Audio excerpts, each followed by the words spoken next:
at binigyan ng kapahingahan ang aming mahal na katawan. Salamat po at sinustain mo ang aming buhay at muli mo kaming pinagkalooban na mabuhay sa araw na ito upang muling magkaroon ng pagkakataon na ikaw ay amin pong mapaglingkuran.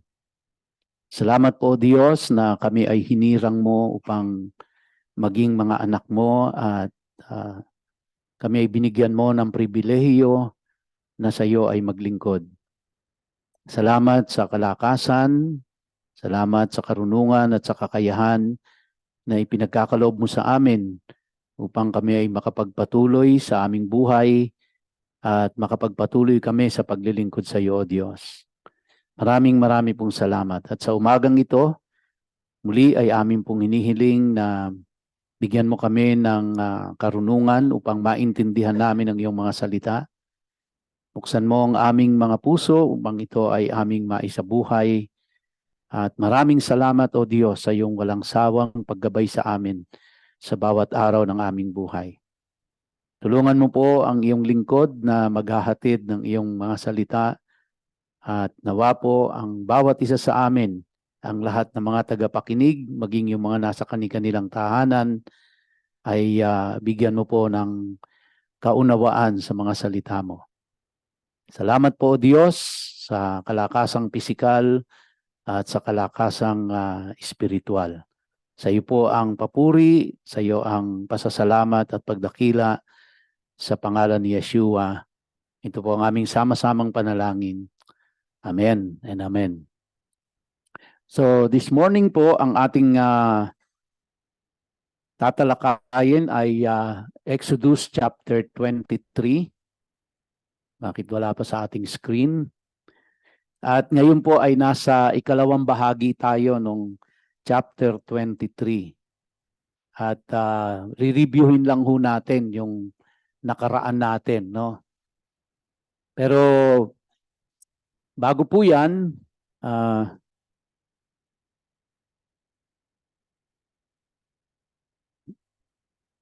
tayin lang ho natin. Anyway, kung mapapansin niyo po, ang Panginoon ay binigyan ng Israelita ng batas na kanilang susundin, mga patakaran, mga alituntunin sa paglabas nila sa bayan ng Egypt. At habang sila ay nandoon sa wilderness, ipinrepare na sila ng Diyos bago pa sila pumasok dun sa land of Canaan or dun sa promised land. At ibinigay ng Diyos yung mga patakaran niya, yung mga dapat nilang sundin. Now, ito po ay hindi para higpitan, para pahirapan, para sakalin ang mga Israelita. Kundi ang mga batas na ito, ang mga lituntunin na ito na ibinigay ng Diyos ay upang magkaroon ng kaayusan sa bayang Israel, no? Imagine niyo po, 3 milyon ito approximately na kailangan bigyan ng kaayusan. At para magkaroon ng kaayusan nito, kailangan bigyan sila ng mga patakarang susundin nila. Binigyan sila ng leader, pinagkalooban sila ng Diyos ng Moses at ng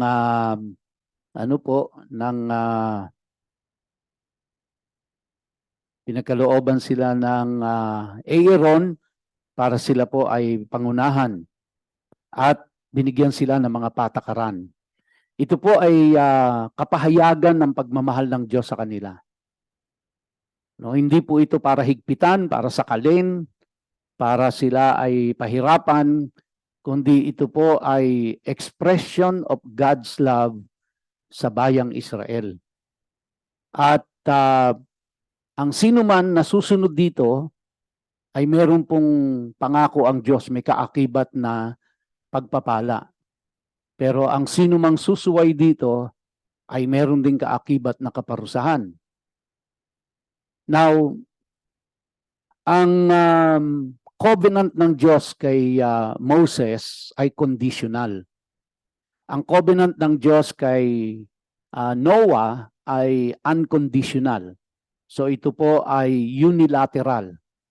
Yung covenant ng Diyos kay Abraham ay unilateral din. So ibig sabihin, kahit anong gawin ni Noah, kahit anong gawin ni Abraham, kung ano yung ipinangako ng Diyos dun sa kanyang bayang Israel, gagawin niya. Kung ano yung ipinangako niya kay Noah, kahit na ano pa ang gawin ni Noah, gagawin ng Diyos yon. Kaya siya po ay unilateral. Ganon din kay Abraham, ang ipinangako ng Diyos kay Abraham, yung covenant ng Diyos kay Abraham is unilateral. Kahit anong gawin pa ni Abraham, gagawin ng Diyos kung ano yung kanyang ipinangako. Ngunit pagdating po kay Moses, ito ay bilateral. Hindi na siya unicameral, no? Siya po ay hindi siya unilateral, kundi siya po ay bilateral na. Which means, gagawin ng Diyos kung ano yung pinangako niya, kung gagawin ng bayang Israel ang ipinagagawa ng Diyos sa kanila. Pag hindi nila ginawa, hindi obligado ang Diyos na gawin yung kanyang ipinangako. At sa madalit salita, yung pong pinasok na covenant ni Moses at ng Diyos ay conditional ito. At ito po yung umiiral na covenant ng Diyos nang sila po ay nandoon na sa nung nandoon na sila sa wilderness hanggang sa nakarating sila sa land of Canaan. At hanggang ngayon po, yan ang umiiral sa kanila. No, ang covenant ng Diyos ay gagawin niya kung ano yung ipinangako niya provided na susunod sila sa ipinagagawa ng Diyos sa kanila. Now, pagdating po dun sa Davidic covenant, ganun din po. It is a bilateral agreement. So, ibe-bless ng Diyos si David kung gagawin ni David yung ipinagagawa ng Diyos, kung siya'y susunod. Kaya nakita ho natin na nung time na pinalitan na siya ni Solomon, nung kanyang anak, at si Solomon ay hindi na sumunod, dito na ho, kumbaga sila ay pinarusahan ng Diyos. Kaya nahati ang kingdom eh. Kaya nagkaroon ng Northern Kingdom, nagkaroon ng Southern Kingdom. At hanggang ngayon po, no, 1,000 taon na ang nakararaan, hanggang ngayon ay hindi pa na unite ang buong Israel. Actually, yung pong Northern Kingdom, which is the 10 tribes of Israel, hanggang ngayon hindi pa ho nabubuo ito, hindi pa ito nasosolid. So how much more kung yung pati yung Southern Kingdom ay ma-unite sila. So kaya dahil nakabase ho ito sa Mosaic Covenant. So kaya yung pong mga patakaran ng Diyos dito ay obligado ang bayang Israel na ito ay sundin. Kung hindi nila susundin, then wala hong, kumbaga, ang pagpapala ng Diyos ay hindi nila mararanasan. Bagkos, ang mararanasan po nila ay ang parusa ng Diyos. So, kaya makikita natin ang ating pong Diyos ay naglatag ng mga patakaran na nangangailangan ng obedience. Kaya pag nag-disobey ka, then you will be punished. Pag nag-obey ka, you will be blessed. At bilang mga spiritual Jew, na tayo'y nakipag-covenant din sa ating Panginoon through Jesus Christ, tayo po ay nasasakop din ng kondisyon na ito, na bilateral yung pong kondisyon. If you obey the Lord, you will be blessed. If you disobey the Lord, you will be punished. So kaya meron hong kaakibat na pagsunod. Yes, we were saved by grace, no? Dahil ang kaligtasan natin ay sa pamamagitan lang po ng trust natin kay Jesus Christ. Wala na pong iba, no? We put our trust in Jesus Christ, binless tayo ng Panginoon ng kaligtasan. And that is of course by the grace of God. Pero hindi po ibig sabihin nun na pwede na natin gawin kung anong gusto nating gawin. Tayo po ay nasasakop ng mga patakaran ng Diyos. At ito po ay nakasulat, ito yung tinatalakay po natin sa Book of Exodus, ito ay hindi po pang Hudyo lang. Ito ay, of course, nung isinulat po ito, this is for the Jew. Pero lahat po ng nakipag-isa kay Kristo, naging spiritual Jew sila, sakop na po sila nito. Some of them are not applicable anymore due to some cultural cultural reason, but ang principle po will remain timeless. So kung paanong umiral yung principle sa panahon nila, the same po yung principle sa panahon natin ngayon. Nag-iiba ang kultura, nag-iiba ang panahon, pero yung principle po is timeless. Nananatili po yon. Some are very direct, some are indirect. No? Kaya yung principle na natututunan natin from the Word of God is i-apply natin based on the present culture that we have. Okay, so dun ho tayo nag-a-adjust, pero the principle is the same. Maaring yung pamamaraan po iba, pero yung prinsipyong nakapaloob ay parehas pa rin. Hindi ho nagbabago yun. Now, let's move to a little review of what we have taken up last Sunday. Unang-una po, doon sa chapter 23 ng Exodus, the first 3 verses po nun pertain mainly to judicial trials.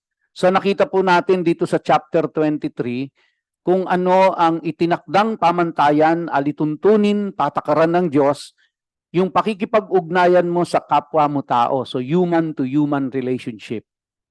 And then pagkatapos ipinakita din ng Diyos dito yung yun namang relasyon mo sa Diyos. Ikaw, ang tao at ang Diyos. And then we have taken some of the Sabbath principle na tinalakay po natin. And then later on, yung remaining verses po nito tatalakayin natin kung ano yung mga promises ng Diyos at kung ano ang consequences kapag hindi nila sinunod ang Diyos. Now, ang isa pong natutunan natin dito, yung the first 3 verses natin is don't repeat false rumor. So, basic basic naman ito. Kaya talagang mahigpit na ipinagbabawal ng Diyos ang ang chismis. No, ang chismis na walang basihan, ang chismis na puro kasinungalingan. At alam natin, the very word itself, sa pagkaintindi po natin, pag chismis, walang katotohanan. At hindi naman ho natin talaga eksaktong maire-relay sa tao yung narinig natin. Hindi natin kayang i-duplicate 100%. Di ba? Yung facial expression lang, yung gesture lang, yung intonation lang, yung the way it was said, hindi ho natin kayang kopyahin yon talaga ng 100%. And so kaya tayo po ay, sa tingin ko, hindi ito pang Hudyo lang. Hindi lang ito pang kanila, kundi pang even unbelievers po ay applicable ito no? Pangalawa po, pangatlo, don't assist someone in a lie. Na wag ho nating sasang-ayunan ang alam natin talagang kasinungalingan na. Wala, kahit na po yan ay whether asawa natin yan, anak natin yan, malapit sa puso natin yan, ka-churchmate natin, ka-opisina natin, boss natin, whoever, kahit sino pa yan, basta alam nating kasinungalingan, ay wag po nating sasang-ayunan. Now, basic, very basic ko ito, hindi ito pang Hudyo, pang lahat ito, hindi lang para sa mananampalataya, kundi maging kahit sa hindi mananampalataya, ay hindi dapat sumasang-ayon sa anumang kasinungalingan. Thank you, Brother Emil. So, don't assist someone in a lie. Alam natin kasinungalingan ito, actually, kahit nga asawa natin yan. Ano? Hindi ho natin dapat sang-ayunan. Pang-apat, don't do wrong just to follow the majority. Dahil yun ang majority, sige, sumama na tayo. Majority wins. Alalahanin natin nang ipako si Jesucristo, majority ang gustong ipako siya. So sumunod ang majority. Although, kung titingnan ho natin, ang nag-instigate talaga nun ay yung Rome. Pero kasi yung pong crucifixion, hindi ho yan ginagawa sa mga Romano eh. Wala hong Romano na napako sa krus. Ang pinako lang ho sa krus mga Hudyo. Pang-Hudyo lang ho ang crucifixion na punishment. Yung sa mga Romans ho, kahit ano pang kasalanang nagawa nila, hindi ho sila pinaparusahan ng crucifixion. Kaya nung panahon po ni Jesus Christ during the first century, ang pinarusahan lang ng crucifixion, mga Hudyo. No? Kaya ho sa mga Hudyo, even sa panahon nun natin ngayon, meron silang mixed feelings ho dyan kapag nagsusuot tayo ng cross. No, hindi marami yung Hudyo ang hindi nila nakikitang ano yan as a religious symbol. No, kasi nung time ho during the first century ang mga Romans o ang iba pang mga nationality kahit na anong pagkakasalang nagawa nila hindi sila pinaparusahan ng crucifixion. Kaya ang Jew lang ang pinaparusahan ng crucifixion. Kasi yung pong pagpaparusa ng crucifixion, yan po ay dahan-dahan kang pinapatay dyan eh. Minsan araw, minsan isang linggo yung tao na nakasabit doon bago mamatay. At ano ho kasi yan eh, namamatay siya by, anong tawag doon? Yung pong, nakalimutan ko po sa English eh, no? Yung hindi siya makahinga na. Kasi po ang ginagawa niyan, habang nakabitin yan, kapag nahihirapan siyang huminga, hihilahin niya yung sarili niya pataas para makahinga siya. Kaso pag hinila niya yon, masakit dito yon kasi dito nakabaon yung pako. So tapos lalaglag na naman siya dahil sa bigat ng katawan, nahihirapan na naman siyang huminga, hihilahin niya ulit pataas para makahinga siya. Sa paghila niya, no, pati yung paa niya nakatungtong, itinutukod niya yon para maiangat niya yung sarili niya. Tapos mamaya unti-unti na naman ho siyang bababa, nahihirapan na naman siyang huminga, hihilahin niya na naman yung sarili niya. And according to record ho, may umaabot ng 1 week na ganoon bago mamatay. Kaya kapag umabot na sila at aabutin na sila ng Sabat, dapat wala na nakabitin doon, dinudurog na yung ano nila, yung buto. Kasi pagka dinurog na yung tuhod, inano na po, kinras na yon, babagsak na siyang tuluyan. Pagbagsak niya, hindi na siya talaga siya makakahinga. Kaya nung nakita nila si Jesus Christ patay na, nakita nila patay na si Jesus Christ, hindi na nila kinrush yung kanyang yung kanyang buto. Binaba na siya na hindi kinakrush yung buto niya. Kasi nakita nila patay na eh. No, yung kinakrush lang yung buto pag nakita nilang hindi pa patay yung tao at aabutin na siya ng Sabat. Okay, so bakit ba ako napunta doon? Anyway, so ang crucifixion ay hindi talagang pang Hudyo lang yan. Yan lang ang parusa sa kanila. Now, dahil yun ang sigaw ng mga leader ng mga Hudyo, yung majority, no? Kasi yung Rome ayaw nga eh. Actually, ang talagang gustong magpa-crucify kay Jesus Christ, yung mga Hudyo na leader. Yung mga Pharisees and Sadducees and priests. At nakita ho naman natin nung pinag-aaralan natin ang Matthew kung papaanong ang numero unong tumutuligsa kay Jesus Christ, hindi po naman yung Rome eh. Ang tumutulig sa kay Jesus Christ, yung mga Hudyo na mga leader, yung mga Pharisees, yung mga scribes doon sa synagogue. No? Kaya lang, hindi nila pwedeng parusahan si Jesus Christ nang walang pagsang-ayon ang pamunuan ng Rome. So, kaya ang ginawa ng Rome, pinaubaya doon sa mga Hudyo, yung mga leader ng mga Hudyo, nagsisisigaw doon sa mga mamamayan, yung mamamayan, na nakisang-ayon, kaya kahit alam nila na mali, alam nila walang kasalanan si Jesus Christ, sumang-ayon na lang yung majority. So, principle mga kapatid, anong tinuturo ng Panginoon sa atin dito? Hindi ko mo majority yan, tama yan. magkaroon tayo ng sarili nating pag-iisip. No? Hindi ko mo hindi ko mo kaibig, anak natin yan, kamag-anak natin yan, kahit alam nating mali, kahit alam nating kasinungalingan, sasang-ayunan natin. Kahit alam natin na yan ang, kumbaga, majority yun ang sinasabi, sasang-ayunan na lang natin. We have to have our own mind. Ito yung tinuturo ng Diyos sa kanila na tinuturo ng Diyos sa atin. Na huwag tayong makisang-ayon sa kasinungalingan, huwag tayong makisang-ayon sa chismis, huwag ho tayong makisang-ayon dahil yun ang majority kahit alam nating mali. No? Magkaroon ho tayo ng sarili nating mga katinuan.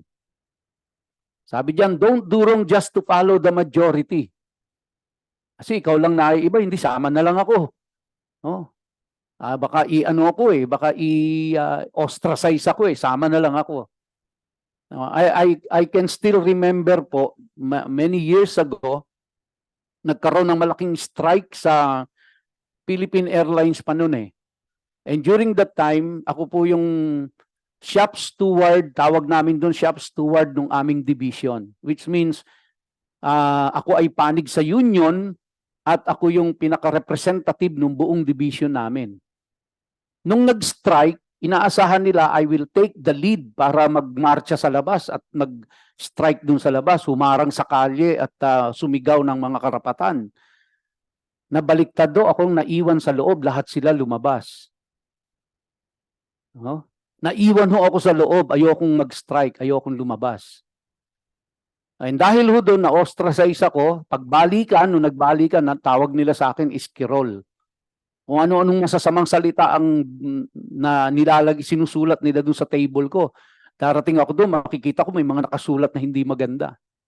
At ayaw nila pagkakain, ayaw nilang sumama doon sa table ko, mag-isa akong kumakain. Pagka sumama ako, tayuan silang lahat, aalisan ako. Walang gustong kumausap sa akin. At nagplano pa kasi nandiyan na kami sa Gardenia, susunugin yung bahay namin during that time. Now, sabi ko sa kanila, nung nagbalikan, sabi ko, maggalangan na lang tayo. No? So, majority, yun ang naging desisyon ng But later on, I was vindicated. Kasi kaya hindi po ako sumama noon, kaya hindi ako sumang-ayon, dahil alam na alam ko, yung presidente ng union namin during that time ay meron pong kabit. Yung national treasurer namin ay meron pong kabit. So ang isip ko po, during that time, ang prinsipyo ko, itong leader namin is living in sin. No? Hindi po committing sin, living in sin. Kasi lahat naman tayo nakakakommit ng sin Iba po yung living in sin sa committing in sin. He was living in sin. The national treasurer and the president of the union. They were living in sin dahil may mga kabit. At hindi ho, hindi ho lingid sa kaalaman ng mga empleyado yon. And sabi ko sa kanila, paano ako maniniwalang magiging honest sa akin yung president at national treasurer natin kung hindi siya honest sa asawa at mga anak niya? At nanatili ho sa akin yung prinsipyo na kung hindi mo kayang pamunuan ang sarili mong tahanan, papaano mong pamumunuan ng isang ganito kalaking organisasyon? So sabi ko, hindi ako susunod dyan.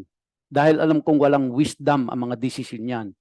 Dahil he is living in sin. The national treasurer is living in sin.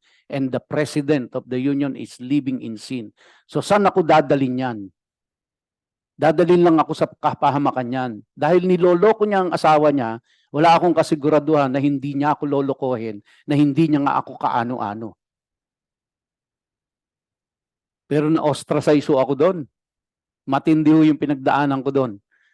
Pumupunta ako doon sa likuran ng test mock-up ko, umiiyak akong mag-isa. Napakahirap.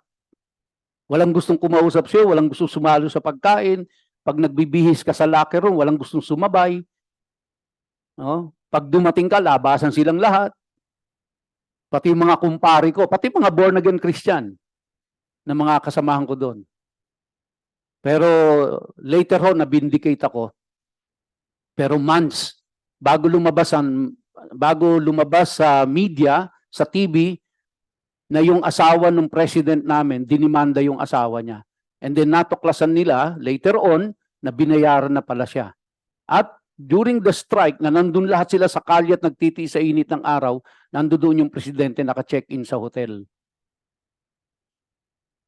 Tapos yung National Treasurer, kasi kaibigan ko po yung National Treasurer eh. Ganun din, dinimanda ng asawa. Hanggang sa nangyari po, naghiwalay na sila. At ito po ay napabalita sa buong kumpanya. During that time, that was many years ago, in the 1980s pa po yan.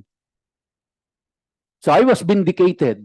And then little by little, unti-unti rin ho, na inaccept na rin ako ng mga kasama ko. Kaya sabi nila, ang pagkakilala nila sa akin doon is maprinsipyong tao daw ako. But I said no, because that was, I have learned from the Bible. Pinamumuhay ko lang kung ano yung natutunan ko sa Biblia. But it was not easy. I'm telling you, it was not easy. So siguro kung nangyari yon nung time na yon, may sakit na ako sa puso, malamang ho, inatake ako eh. Buti na lang, wala pa ako sakit sa puso noon. Kaya lang siguro baka yun na nagdulot naman ng sakit sa puso. Hindi ko po alam. But don't do wrong just to follow the majority. Don't do wrong just to follow the majority. Ha?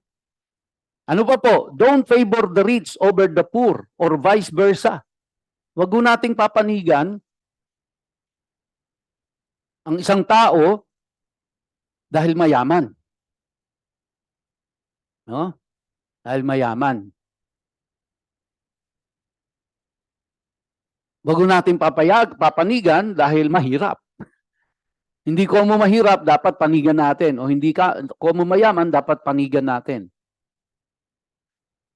Ang sa atin po kung sino ang tama. Mayaman, mahirap yan. Hindi ho natin pinag-uusapan dito ang estado sa buhay. Ang pinag-uusapan dito ay kung sino ang nasa tama. So lahat po ito para sa atin, no? Hindi ho ito para sa inyo. Ito po ay para sa ating lahat. Kasama po ako dito. So ito mga alituntunin na tinuturo ng Diyos sa kanila, na itinuturo sa atin, na kung atin pong susundin, mapapabuti. Pero hindi ho nangangako na ito ay magiging madali. No? Ang isang tiyak lang po, pag sinunod mo, ang panig ng Diyos nasa iyo. Kahit na ang lahat against na sa iyo, pero dahil sumunod ka sa kung ano ang gusto ng Diyos, ang nakapanig sa iyo ay ang Diyos. And at the end, ibibindicate ka ng Diyos. Kung kailan, hindi mo alam. Kaya yun po ang natetest yung patience mo, natetest yung faith mo, no? At in the process, nai-strengthen ka naman. At kapag ikaw ay lumabas na matagumpay dito, nagiging matibay ka. Yun nga lang po, talagang may mga physical effect. Di ba? Tumataas ang presyon natin, na high blood tayo, na-stress tayo eh. Siyempre may physical effect. Physical effect talaga yon.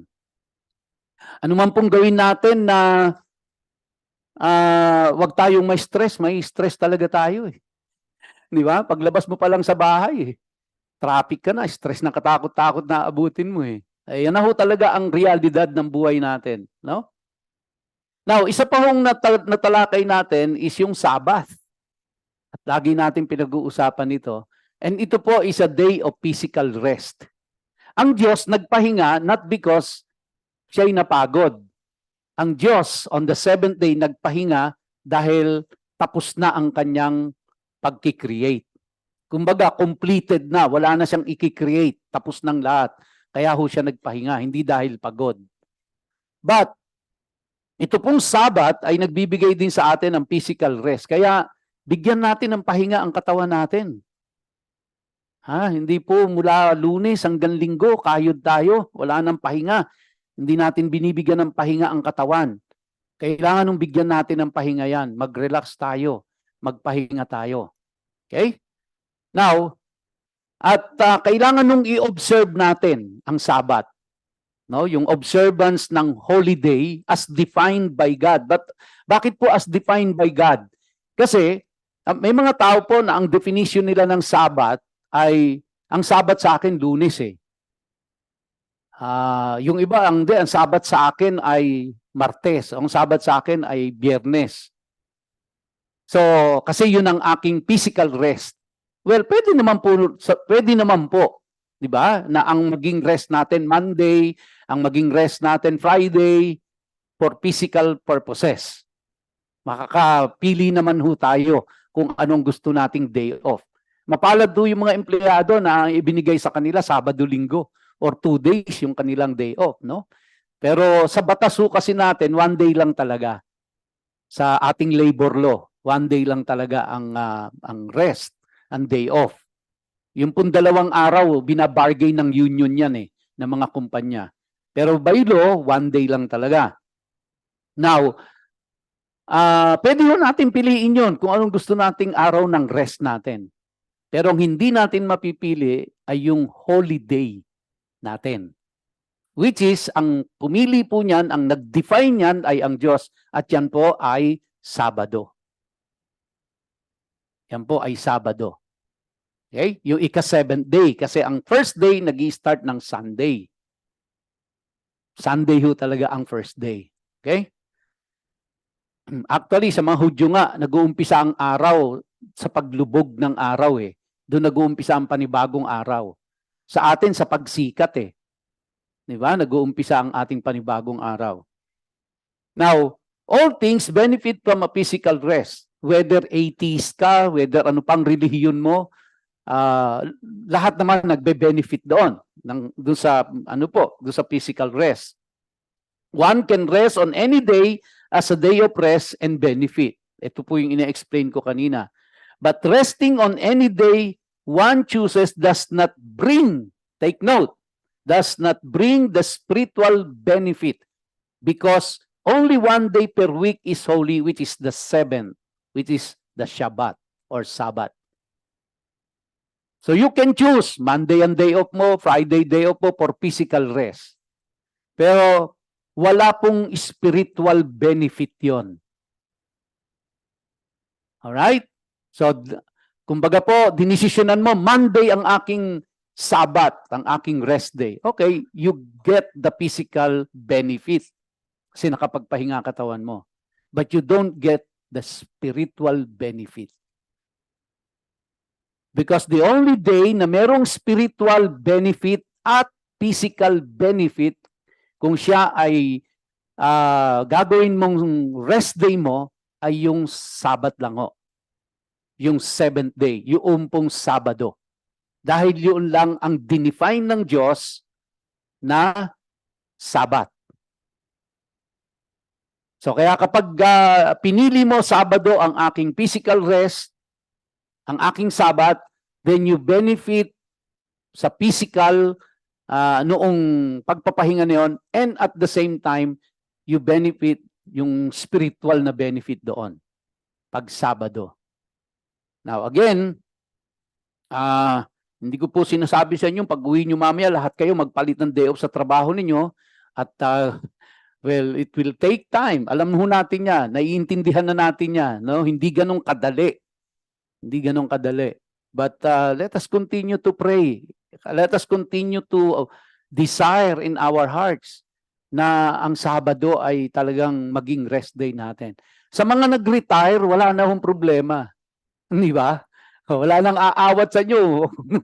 Wala na kayong 8 to 5 na trabaho. Nasa sa inyo na ngayon. Kung gusto nyong gawin yung Sabado ninyo, ay talagang rest day ninyo. Wala talaga kayong gagawin. Yun ay pahinga nyo. So physically, magbe-benefit kayo, and at the same time, spiritually, you will benefit from it. Okay? Now, paano po yung magre-relate yung tao sa Diyos? Unang-una, ang isang nakita po natin doon, other gods not tolerated. Di ba? Na kahit banggitin yung pangalan ng Diyos-Diyosan, inagbawal ng Diyos sa kanila. Kahit banggitin, no? Kung meron man silang nakilalang Diyos doon sa Egypt, Kahit banggitin, wag nyo nang babanggitin ang pangalan nila. Dadating kayo sa Canaan, may dadatnan kayo ng mga Diyos-Diyosan doon. Kahit banggitin ang pangalan, wag nyo babanggitin. So no tolerance, ika nga, pagdating po sa Diyos-Diyosan. So ang gusto ng Diyos ng Israel, siya lang talaga ang kaugnay ng mga Israelita. And I believe, ang ating pong Diyos ay, ang Diyos ng Israel ay Diyos din natin, at gusto ng Panginoon na ang kaugnay natin siya lang. Wala na tayong kaugnay na ibang Diyos. Now, ano pa po? Nire-require sila ng 3 pilgrimage festivals. Ito po yung lahat ng Hudyo ay pupunta sa isang lugar.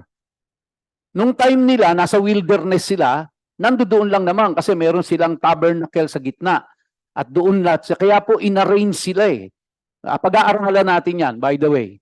No, ano po ang significance nito ng lahat ng yan? Ano ang pagkakaugnay-ugnay ng mga minention sa Ezekiel, yung pong details ng tabernakulo na yon? Anong ibig sabihin ng lahat ng mga simbolo nandoon? No? At dito makikita natin yung loob ng tabernakulo nila na yon, na nasa gitna ng disyerto sila. Wala ho kayong makikita doon kahit nung itayo na yung temple. Wala ho kayong makikita doon na any semblance at all ng anumang Diyos-Diyosan. Wala.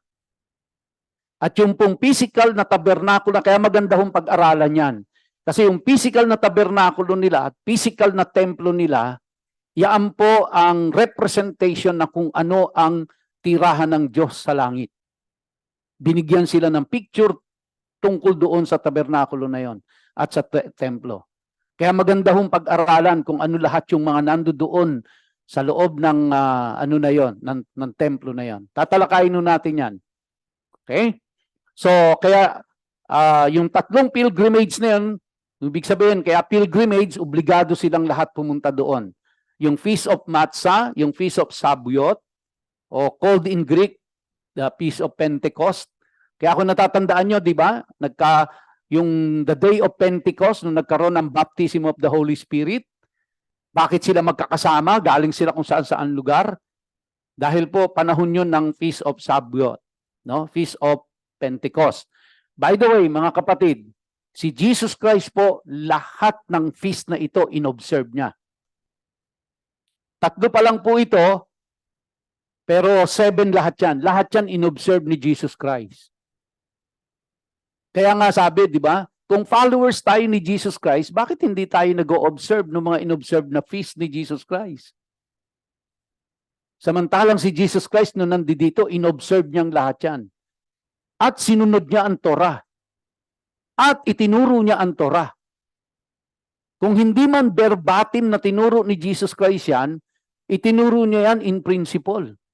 And most of the quotation ni Jesus Christ came from the Torah. Most of the quotations ni Paul came from the Torah. Ang tinuro ng mga disciples ni Jesus Christ came from Torah.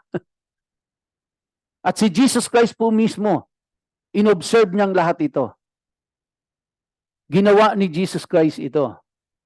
So ano ang reason bakit hindi natin gagawin kung followers tayo ni Jesus Christ? Ano ho? Okay. So, na mag-move na ho tayo do sa remaining verses. So that's for the review nung nakaraan natin. In verse 20 it says, sabi ng Diyos sa bayang Israel, I am sending an angel ahead of you to guard you on the way and bring you to the place I have prepared. Sabi ng Diyos sa kanila, pay attention to Him. To whom? To the angel. Listen to what He says and do not rebel against Him. To whom? To the angel. Because He will not forgive any wrongdoing of yours, since my name resides in Him. To whom? To the angel. In Hebrew, this is malak. Now, ang ibig sabihin nito, for some scholars, hindi po ito yung ordinaryong angel. Sa paniwala po nila, yung angel na tinutukoy dito ay yung Diyos mismo. Kasi po, sabi po nila, ang Diyos pwede siyang mag-appear kumbaga po, sa clouds. Pwede siyang mag-appear sa burning bush. Pwede siyang mag-appear sa kahit na pagsalitain niya yung donkey. So ibig sabihin, ang Diyos pwede siyang mag-appear kung anong gusto niya. Whether sa clouds, sa burning bush, or sa donkey. And dito po, as an angel. So many believe na yung angel na tinutukoy dito is not an ordinary angel whom the Lord assigned to take care of the nation of Israel. Kundi, ang angel daw pong tinutukoy dito ay walang iba kundi ang Diyos mismo. So, Diyos mismo in the form of an angel. Kaya sabi niya, I am sending an angel ahead of you to guard you on the way and bring you to the place I have prepared. And hindi niya po sinabi ritong I am sending angels. Sabi niya, I am sending an angel. So kaya marami po ang naniniwala na yung tinutukoy na angel dito ay Diyos mismo. Plus, sinuportahan po ito nung verse 21 kasi sa verse 21 sabi, pay attention to Him. Listen to what He says and do not rebel against Him. Because He will not forgive any wrongdoing of yours. Sino lang ho ba ang merong karapatang magpatawad? Walang iba kundi ang Diyos. At sabi diyan, ito pa po ang nagpatibay daw kung bakit naniniwala sila na hindi ito ordinary angel, kundi itong angel na ito is just a manifestation ng Diyos mismo. Kasi sabi niya, since my name resides in Him. Verse 22, but if you listen to what He says and do everything I tell you, then I will be an enemy to your enemies and a foe to your foes. Now, look, kaya conditional po eh. Mahal ng Diyos ang bayang Israel. Imagine niyo po yung nilabas niya to sa doon sa bayan ng Egypt. And dinala niya doon sa wilderness. Now, mahal din ba ng Diyos yung mga Egyptian? Eh kung mahal ng Diyos yun, eh bakit niya pinatay yung mga panganay na anak? Wala namang kinalaman yun kung tutuusin. Kung may mga bagong panganak doon, pinaslang din ng Diyos, pati yung newly born baby. Pati mga hayop na walang kinalaman, pinaslang ng Diyos, basta panganay na anak. So hindi ba mahal ng Diyos yung mga Egyptian? Ha? Now, itong mga Israelita, alam na kasi natin yung kasaysayan eh. Alam na natin yung kasaysayan. Itong mga Israelita, ang nakapasok si Joshua at si Caleb lang. Doon sa promised land. Bakit to? Kasi lahat itong sinabi ng Diyos na ito, na wag nilang gagawin, ginawa nilang lahat. So bakit pinaslang ng Diyos ang mga Egyptian? Imagine niyo po, di ba, pwede namang isang isang salot lang ang dumating eh. Bakit 10? Humantong hanggang sa paslangin ang pinakapanganay na anak. At nung sinundan ng mga Israelita, nilunod lahat ng sundalo ni Pharaoh dun sa dagat. Why? Hindi ba mahal ng Diyos yun? Remember, na yung mga Egyptians na yon created in the image and in the likeness of God also. Hindi naman Diyos-Diyosan nila ang nag-create sa kanila eh. Lahat yun, kinreate ng Diyos yun, in the image and in the likeness of God. Pero ba't pinaslang ng Diyos? Dahil sa kabila ng pagbibigay ng Diyos sa kanila ng pagkakataon to repent, hindi sila nag-repent, tinigasan pa ni Pharaoh ang puso niya. Kaya damay lahat ng mamamayan niya. So ibig sabihin, the Egyptians were given the chance to repent But they did not. May hangganan po kung hanggang saan ang magiging pagbibigay ng Diyos sa kanila. Kaya makatwiran lang, paslangin sila ng Diyos because they continually disobey the Lord. Kaya't kapag ang isang tao ay patuloy na nagdi-disobey sa Diyos, dadating po yung time, may hangganan ka rin. At bibigyan ng katapusan ng Diyos yon. Yung mga Israelita, binigyan sila ng mga ganitong patakaran. Hindi pa sila nakakarating sa land of Canaan, nag-disobey na ng nag-disobey eh. So ano nangyari? Walang nakapasok kahit isa sa kanila sa promised land. Only Joshua and Caleb. Even Moses, hindi yung nakapasok physically. Hindi nakapasok si Moses because he disobeyed the Lord. Pero nabigyan ng pagkakataon kasi nung nagkaroon po ng transfiguration, ang nakita doon si Moses na nasa loob na siya ng promised land. Pero physically, si Moses namatay sa wilderness. Hindi nakapasok sa promised land. 2 tao lang sa original batch na nanggaling ng Egypt ang nakatungtong ng promised land. Why? Because they disobey the Lord.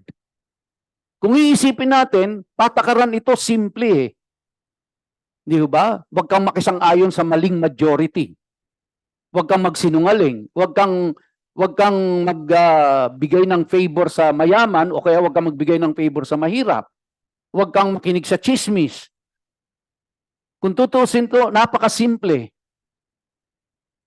Pero aminin man natin or hindi, lahat tayo guilty din katulad ng mga Israelita. Di ba? Lahat tayo. Guilty rito. Pero ang maganda po, if we truly repent of our sins, I believe, ando doon po ang forgiveness ng Diyos. So it's not yet too late. Kung tayo man po ay may nagawang pagkakamali, pagkakasala, it's not yet too late, to repent. So, sabi ng Diyos, but if you listen, conditional po, kung makikinig kayo. Which means, kung hindi kayo makikinig, hindi ganyan na mangyayari. Ang sabi ng Diyos, but if you listen to what He says and do everything I tell you, then I will be an enemy to your enemies and a foe to your foes. So may assurance sila na kapag nakinig kayo, ako ang kalaban ng kalaban nyo. Wow, magandang kakampi ang Diyos. Mga kapatid. Mas magandang kakampi ang Diyos kaysa sa kamag-anak mo.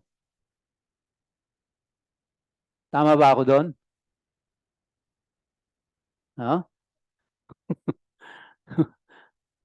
Mas magandang kakampi ang Diyos kaysa sa asawa mo.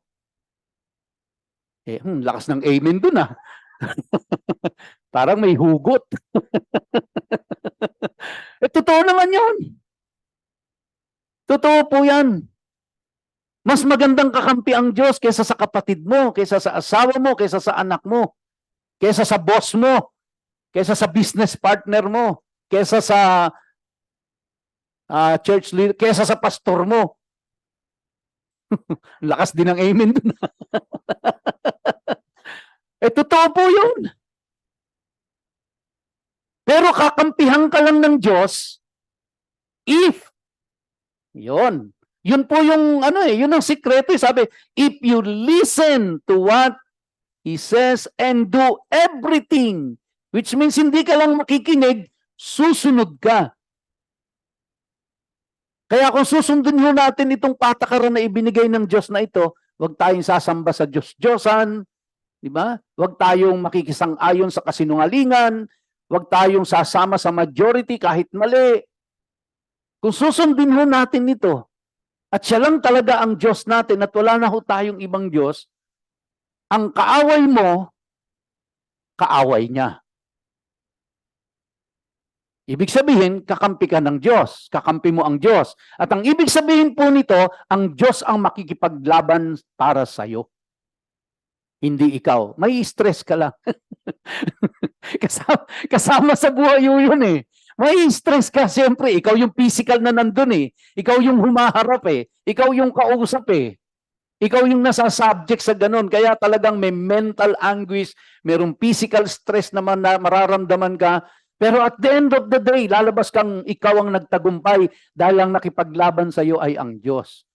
Pero gagawin lang ng Diyos yon if you will listen and obey sa kanyang instructions, sa kanyang principle.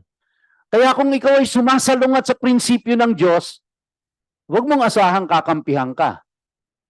Oo, anak kanya, mahal kanya. Pero kung mali ginagawa mo, hindi kanya kukonsintihin. Maliwanag po ba yon, mga kapatid? Ha? Kaya ang sikreto dyan, talagang sundin ng Diyos, kakampi mo ang Diyos. Pero pag hindi mo sinunod, kahit anong galing mo, ay makikipaglabang ka mag-isa dyan. Hindi ka sasamahan ng Diyos. Hindi ka sasang-ayunan ng Diyos. Anyway, pag nagkasakit ka dahil dun sa mga sa mga sitwasyon, pagagalingin ka rin naman ni Lord eh. Hindi ba? Pero yun ang talagang kakaharapin natin eh. But pinakamaganda po, kakampi natin ng Panginoon. Alright. When my angel goes ahead of you and brings you to the Emori, Hiti, Pirisi, Kinani, Hivi, Yusi. Yun o kasi ang pronunciation ng mga Hebrew name na yon. No? Yung mga Amorites, Hittites, Jebusites, Canaanites. Dito ba? Emori, Hiti, Pirisi, Kinani, Hivi, Yusi. Ang sabi ng Diyos, I will make an end of them. O, nakita natin dito, di ba? Binibigyan ng assurance ng Diyos, ang Diyos ang makikipaglaban sa kanila. Paano kaya ginagawa ng Diyos?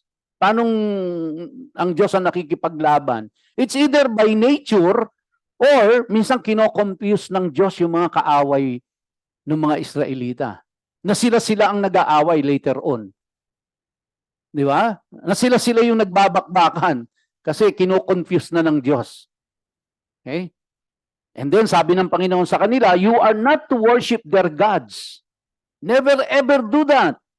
Kaya lang ho, yan din ang dinisobey nila eh. The very thing that the Lord hates, ginawa nila. Pero alam nyo, mapapatunayan yung mahal sila ng Diyos sa kabila po ng lahat ng ito. Alam nyo kung bakit? Hindi sila iniwanan ng Diyos. Kaya totoo yung pangako ng Diyos, I will never leave you nor forsake you. Magkakamali ka, magkakasala ka, madadapa ka, magdi-disobey ka, pero ang pangako ng Diyos sa iyo kasi anak ka niya eh. I will never leave you nor forsake you. Ito ang isang matinding sukatan ng pagmamahal eh. Ang hindi ka iiwanan. Di ba mga mag-asawa? Tama. Matindi hugot dito sa kanan ko talaga. kahit ano pa hong sa mag-asawa, hindi nyo ba nakita, no? Na kahit ano pong baka nang nangyayari sa inyo, kahit anong sigawan ninyo, kahit na anong nagkakaanoan kayo, nagkakasigawan siguro, nagkakasakitan ng kalooban. Pero at the end of the day, hindi kayo nag-iiwanan eh. Kahit ano pang nagdawang kasalanan sa iyo o pagkakamali sa iyo, hindi kayo nag-iiwanan eh. Kayo pa rin ang nandyan. Pinagluluto pa. Binubudburan lang ng lason. Ganun ba? Hindi po. Pero andun pa rin, di ba? Minsan magkasabay pa kayong kumakain, wala nga lang kibuan. Minsan magkatabi pa rin kayo natutulog, hindi nga lang nag-uusap. Di ba? Ayaw nyo madikit yung mga kisiko nyo sa isa't isa. Tapos, magkahiwalay pa kayo ng kumot, kukuha ka ng bagong kumot para huwag mo lang makasama sa kumot yung asawa mo. Pero magkatabi kayo sa kama.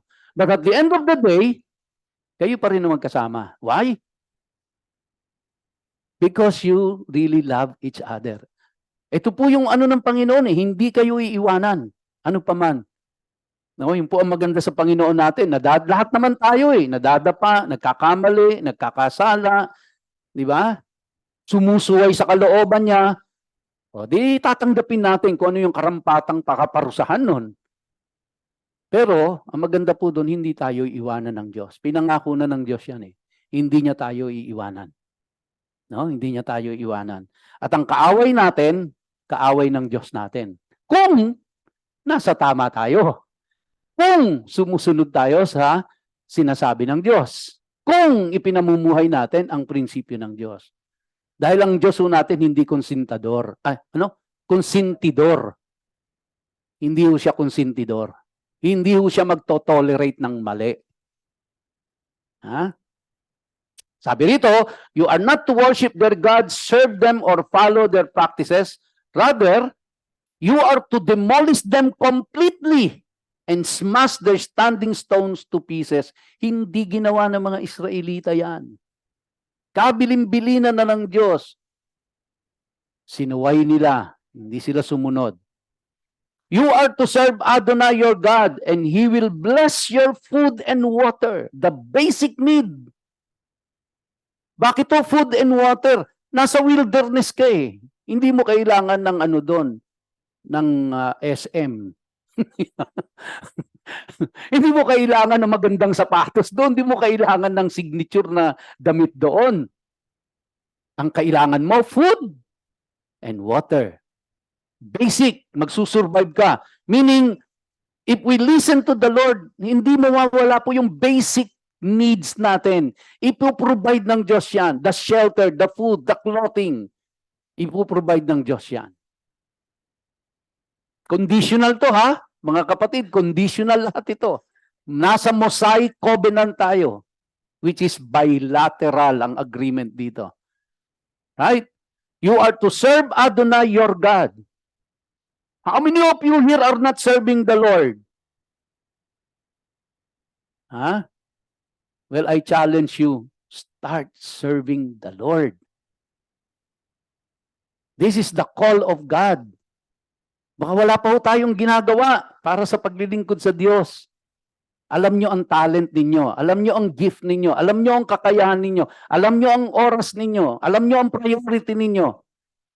Kayo ang nakakaalam niyan. Kaya kayo ang magdi-decide. Ako ba ay maglilingkod sa Diyos?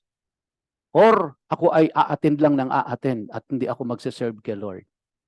And how do we serve the Lord? Of course, we serve our brothers and sisters. That's the way we serve the Lord. Ano ba magagawa ko para makapaglingkod ako sa Panginoon? I can be part of the prayer warrior. I can be part of the ushering. I can be part of the praise and worship. I can probably be a Sunday school teacher, or pwede ako mag-assist dun sa mga Sunday school teacher. Pwede ako marami po Buksan lang natin ang mata natin at maghanap tayo na kung saan tayo pwedeng maglingkod. Marami pong pwedeng gawin sa simbahan. Marami po ang paglilingkod sa Panginoon. Sabi, so, hindi po ito optional. Sabi ng Panginoon, 3 million na Israelita po itong sinasabihan ni Lord. 3 million po ito, hindi po 30 tao. Hindi si Moses at si Aaron lang sinasabihan ni Lord dito. Ang kinakausap ni Lord dito ay ang buong 3 milyong Israelita. Sabi ni Lord, you are to serve Adonai your God. Bakit po? Kasi yung Israelita, sila yung itinakda ng Diyos na sila ang maglilingkod para maipaabot, maglilingkod sa Diyos para maipaabot sa sangkatauhan ang mensahe ng Panginoon. Kaya yung 3 million na yung kulang pa yon kung tutuusin. Kaya dapat bawat isa sa kanila ay merong ginagawa para sa paglilingkod sa Diyos. Okay? So maaring wala ho kayong kakayahan, hindi kayo magaling kumanta, hindi kayo magaling umarte, hindi kayo magaling tumugtog. Matanda na kayo para maglinis dito. Sumasakit na mga kasukasuan nyo, pero mayaman ka. Bira. Di ba? Kung ano yung mo dahil may ibang taong gagawa naman. Ikaw yung binigyan ng kakayahan ng Diyos para magbigay ng finances, to support the financial ng church. Wala ka ng time. Dahil hindi ko alam kung bakit. Basta, pero marami kang pera. Di ba? Pwede po yun eh. Marami talaga. Marami tayong maiisip na pwedeng paanong paglilingkod sa Diyos ang pwede nating gawin. Pwede mong puntahan si Ate So. Ate So, pwede ako maging prayer warrior. Mangangako ako sa iyo, 2:00 ng madaling araw, gigising ako para ipanalangin lahat ng kapatiran sa simbahan. Diba? Pwede ho yun. Kumbaga, nasa backstage ka pero you are serving the Lord. Basta po, it's between you and God. Alam mo na may ginagawa ka sa paglilingkod sa Diyos. Do it. Do it. Hindi ko po alam kung anong talento ninyo anong kakayahan ninyo Kayo po nakakaalam niyan. Ipaglingkod nyo yan sa Diyos. Kaya ka binigyan ng Diyos ng ganyang kakayahan para ipaglingkod sa Diyos one time nga po na dadaan-daanan ko lang naman sa yung mga sikat na mga awit na napakaganda ng boses, pero ginamit sa mundo, they end up miserable. You know, sino yung negra na Whitney Houston? Kaganda ng boses ng babaeng yan. Alam niyo saan siya nagsimula? Choir sa isang Baptist church. Diyan siya nagsimula. Pero yung boses na ibinigay ng Diyos sa kanya, yung talento, saan ho ginamit? Hanggang sa yung anak niya nagpakamatay, nalulung siya sa droga, and she died a very miserable life. Michael Jackson, no? Si Freddie Mercury, yung lead singer ng Queen, yung kumanta ng Bohemian Rhapsody, yung isang concert niya, inatinan po ng 130,000 na tao. Para lang madala siya doon at may alis siya, ginamitan siya ng helicopter.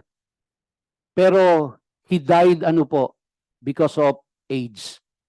Kasi kung sino-sinong lalaki ang naging kapartner niya. Bading pala si Freddie Mercury. Pero meron siya naging girlfriend. Yung naging girlfriend ni Freddie Mercury, lahat ng kayamanan niya, doon niya ibinigay. No, kasi po nung pinagtapat niya na siya ay bakla, hindi siya iniwanan ng girlfriend niyang ito. At inintindi siya ang umunawa sa lahat. Kaya nung namatay si Freddie Mercury, lahat to pati yung rights, yung anong tawag dito? Yung copyrights, ibinigay niya doon sa yung kaibigan niyang babae. Pero he died a very miserable life. Bakit to?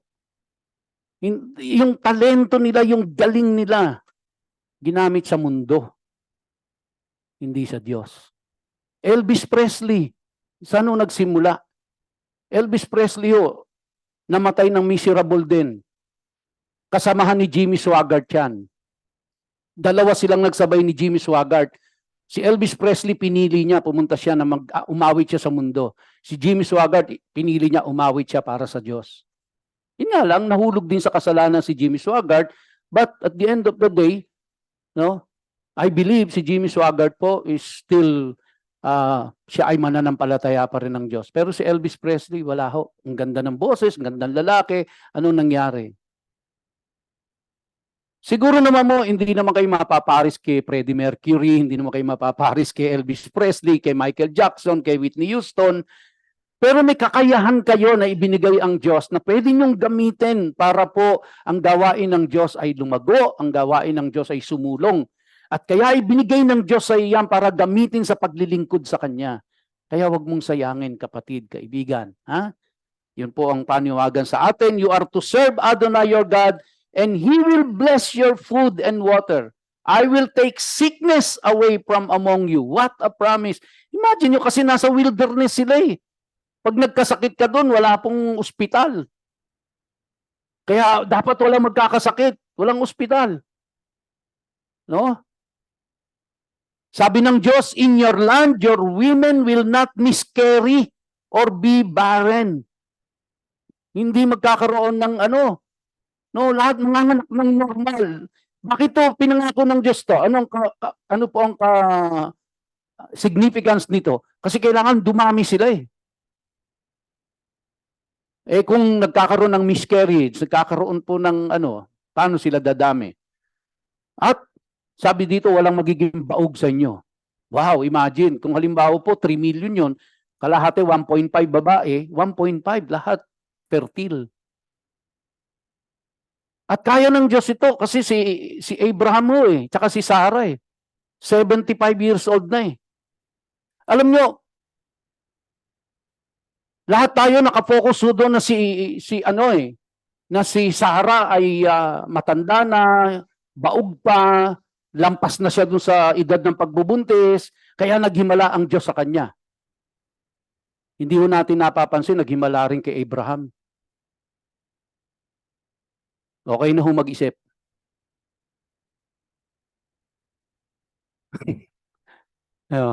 Kayo na ho mag-isip. Ha? 75 years old. Anyway, sabi po dito sa 27, I will send terror of me ahead of you.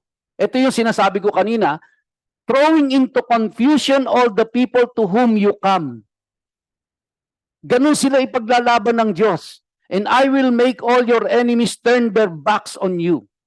Sabi ng Diyos, I will make all your enemies. Not you, I. Again, it is again conditional. Babalik ko dahil dun sa sinabi ng Diyos kanina, if you will listen and obey.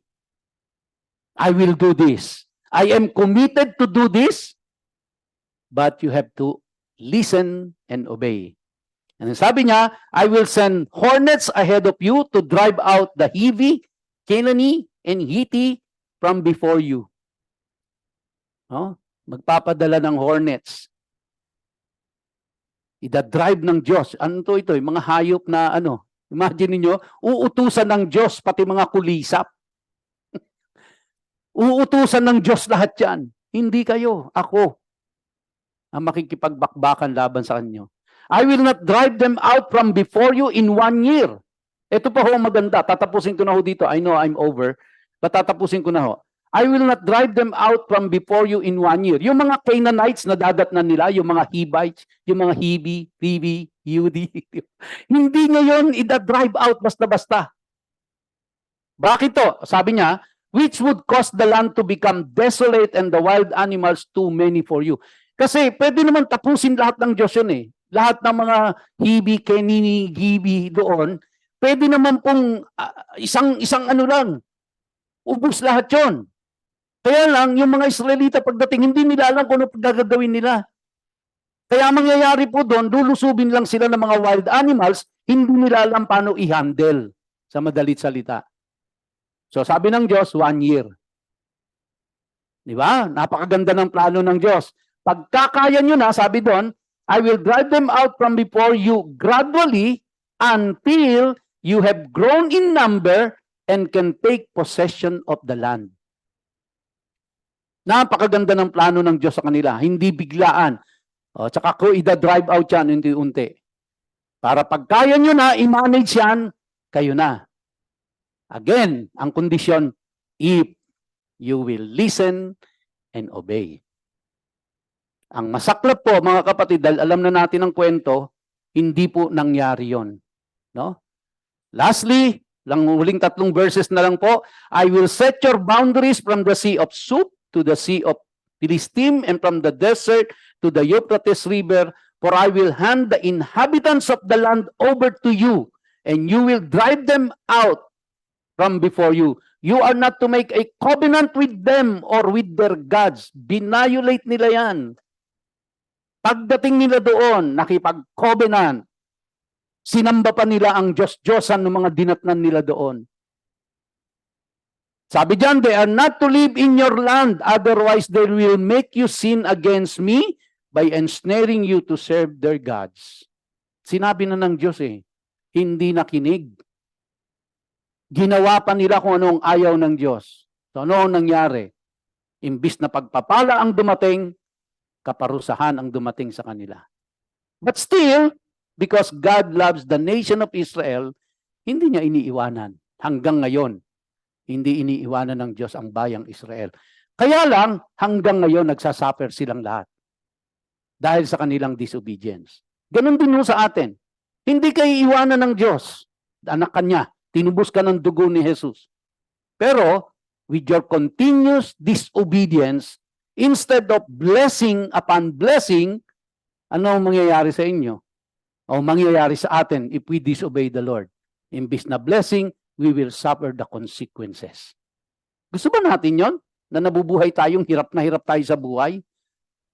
O gusto natin na nabubuhay tayong pinagpapala tayo ng Diyos?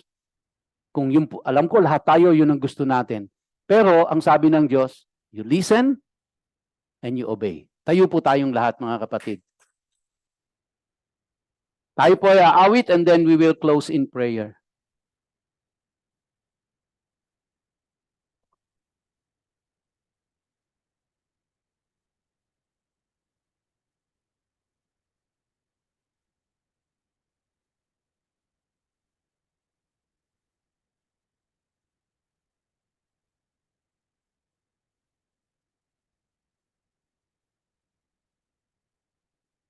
Hallelujah. Muli po nating awitan ng ating Panginoon.